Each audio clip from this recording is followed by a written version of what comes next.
ನಾವು ನೋಡ್ತಾ ಇದೀವಿ ಸ್ಟ್ರಾಂಗ್ ರೂಮ್ ಓಪನ್ ಮಾಡಿದ್ದಾರೆ. ನಿಜಕ್ಕೂ ಸ್ಟ್ರಾಂಗ್ ಅನ್ನುವಂಥದ್ದು ಗೊತ್ತಾಗಿದೆ.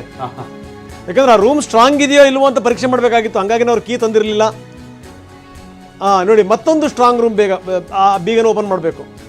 ಈ ಏನೋ ಆಗಿದೆ ಬಹುಶಃ. ಅಂದರೆ ನಿಜಕ್ಕೂ ಸ್ಟ್ರಾಂಗ್ ರೂಮಾ ಅಂತ ಟೆಸ್ಟ್ ಮಾಡ್ತಾ ಇದ್ದಾರೆ ಪಾಪ ನಮ್ಮ ಅಧಿಕಾರಿಗಳು.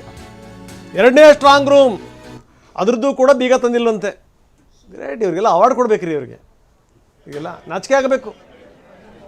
ನೀವೇ ಇಡೀ ಇಡೀ ಇಡೀ ಜಗತ್ತು ನೋಡ್ತಾ ಇರತ್ತೆ ನಿಮ್ಮನ್ನು, ನಿಮ್ಮ ಹಣೆ ಬರಹ ಏನು ಅಂತೇಳಿ ಅಂತ.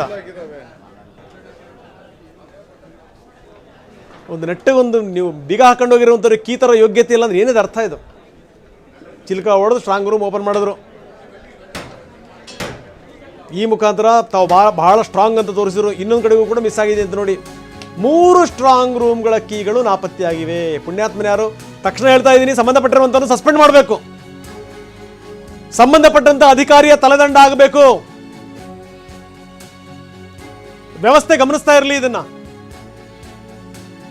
ಸಂಬಂಧಪಟ್ಟಂಗಿದ್ರೆ ಜವಾಬ್ದಾರಿನ ಹೊರಬೇಕು.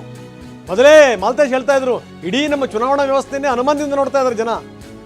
ಅಂಥದ್ರಲ್ಲಿ ನಿಮ್ಮ ಯೋಗ್ಯತೆ, ನಿಮಗೆ 3 ಕೀಗಳನ್ನು ಕಳ್ಕೊಂಬರ್ತೀರಿ ಅಂತಂದ್ರೆ ನೀವು ಜವಾಬ್ದಾರಿ ಇರುವಂಥವ್ರು ನೀವು ಅಧಿಕಾರಿಗಳು. ಶೇಮ್.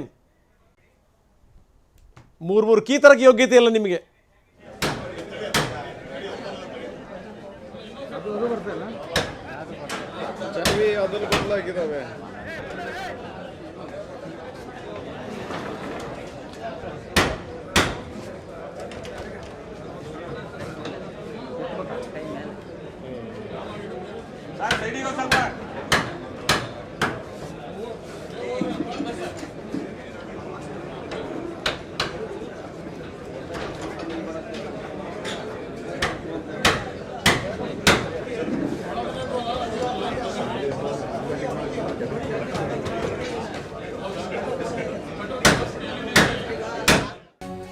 ಸಂತು ನಕ್ರಕ್ಕಂತ ಬೀಗ ಹೊಡೆದ್ರು.